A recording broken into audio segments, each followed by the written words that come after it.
আজকে এই মুহূর্তে যে ব্যাপারটা নিয়ে আমি বেসিক্যালি কথা বলবো, আমি এটা দেখার মানে এটা স্বপ্ন দেখারও কখনো সাহস করিনি।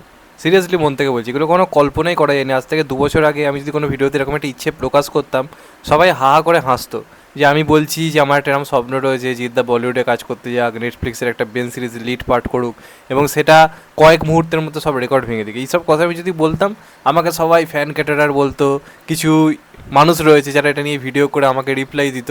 এরকম অনেক অনেক ঘটনা দেখতো। কিন্তু ওই যে বলে যে স্বপ্ন শুয়ে শুয়ে দেখতে নেই, স্বপ্ন জেগে জেগে মানে দেখতে হয় বা জেগে জেগে সেটাকে সত্যি করতে হয়। সেটা জিদ্দা করে দেখিয়েছে, বুম্বাদা করে দেখিয়েছে। আজকে তার ফল আমরা কোথাও গিয়ে পাচ্ছি। এবং আজকের দিনে দাঁড়িয়ে আমি ভিডিওটা প্রচণ্ড গর্ব করে করছি, কারণ কালকে যে ঘটনাটা ঘটেছে, আমি যেটা রাত্রিরে দেখে কালকে শুয়েছি, বিশ্বাস করো কালকে রাতের ঘুমটা অত্যন্ত শান্তি রয়েছে। কারণ সত্যি কথা বলছি, জিদ্দার ওপর এবার জগতের কি মুখ তুলে তাকিয়েছে। জিদ্দা যেটা ডিজার্ভ করে সেটা সে অর্জন করছে। এতদিন সেটা বাংলার মধ্যে সীমাবদ্ধ ছিল। এর আগে যখন জিদ্দার সিনেমা আসতো, যেহেতু সিনেমা আসতো, বক্স অফিস নিয়ে আলোচনা করতাম, কী কী রেকর্ড করলে নিয়ে কথা বলতাম, বুক মাই শো নিয়ে আলোচনা করতাম। কিন্তু এখন বিশ্বের number one platform OTT platform যেটা নেটফ্লিক্স, সেখানে রেকর্ড করছে জিদ্দা। এই কথাটা বলতে পেরে এত আনন্দ হচ্ছে তোমরা কল্পনা করতে পারবে না। এবং কার সঙ্গে টেক্কা দিচ্ছে? পুষ্পা 2 আল্লু অর্জুনের সঙ্গে। জাস্ট ভেবে দেখো, এগুলো কেউ আজ থেকে কিছু বছর আগে কল্পনা করেনি, কেউ ভাবতেও পারেনি, কখনো এগুলো রিয়েলাইজও করতে পারেনি। তো কালকে রিলিজ করেছে খাকিদা বেঙ্গল চ্যাপ্টার, মোটামুটি দুপুরে 12:30টার দিক করে। এবার আমি তখন দেখা শুরু করি, তার ঠিক আধ ঘন্টা পরই কিছু সাবস্ক্রাইবার রয়েছে যারা আমাকে মেসেজ করতে শুরু করে। আমি ভাবি এত তাড়াতাড়ি শুরু হলে এখন কে কী মেসেজ করছে। আমি খুলে দেখি 12:30টায় এসছে, 1:15-র মধ্যে অলরেডি গোটা ইন্ডিয়া জুড়ে নেটফ্লিক্সে নাম্বার 2-তে চলে এসেছিলো খাকি দ্য বেঙ্গল চ্যাপ্টার। নাম্বার 2-তে কালকে আধ ঘন্টার মধ্যে চলে এসেছে। এটা একটা ইটসেলফ একটা রেকর্ড। আধ ঘন্টার মধ্যে আমি কী আশা করতে পারি যে টপ 9-এর মধ্যে 9, 8 বা 7-এ রয়েছে, সব কটা কাজকে পেছনে ফেলে এত ক্রেজ নাম্বার 2 স্পটে চলে এসেছিলো।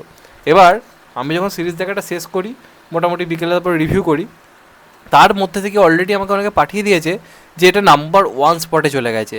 জাস্ট ভেবে দেখো, রিলিজ করা 4-5 ঘন্টা হয়নি, তার মধ্যে এত এত কাজের মধ্যে একটা কাজ, বাংলা সিরিজকে নিয়ে কেন্দ্র করে হওয়া একটা কাজ, একটা ওয়েব সিরিজ, সেটা রীতিমতো সিনেমার সঙ্গে টক্কর দিচ্ছে। পুষ্পা 2-র মতো একটা বড় ব্র্যান্ড মুভিকে টক্কর দিয়ে, যেটা ধরে নাম্বার 1 ট্রেন্ডিংয়ে ছিল, এতগুলো কাজ এসছে, কেউ নাম্বার 2-তে করতে পারেনি পুষ্পা 2কে। আজকে জিদ্দার খাকি 2 এলো, এক নিমেষের মধ্যে আল্লু অর্জুনকে নাম্বার 2 স্পটে নেমে যেতে হলো। That's a craze. কি ক্রেজ! এরপর সবাই বলবে শুধু ক্রেজ দাদা তোমার চ্যানেলে দেখা যায়। এবার নেটফ্লিক্স তো ভাই আমার চ্যানেল নয়, নেটফ্লিক্স সারা বিশ্বের নাম্বার 1 প্ল্যাটফর্ম। এটা কল্পনার বাইরে যে ঘটনাটা ঘটেছে, মানে যারা হেটার্স প্যান্ট হলুদ হয়ে যাবে কালকের এই ঘটনাটা শুনে। কি ক্রেজ! এবং এটা জিততে ছাড়া পসিবল হতো না।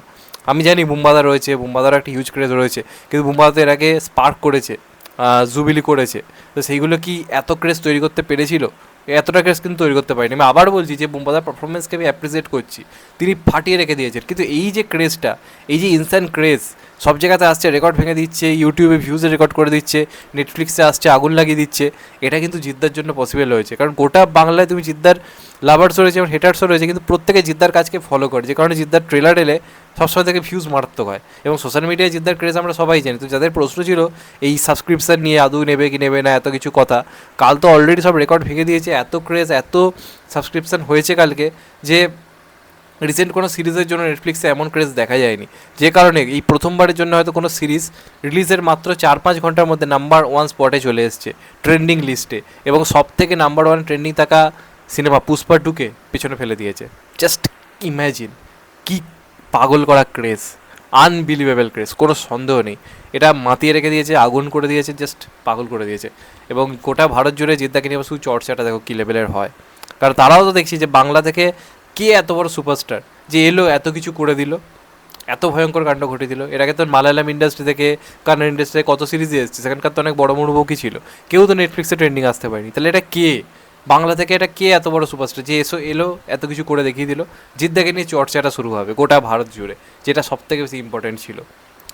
এটা আমার বক্তব্য। তোমাদের এটা নিয়ে কী মতামত অবশ্যই কমেন্ট করে জানিও। চ্যানেলটা নতুন হলে চ্যানেলটা সাবস্ক্রাইব করে দিও and get the bell icon.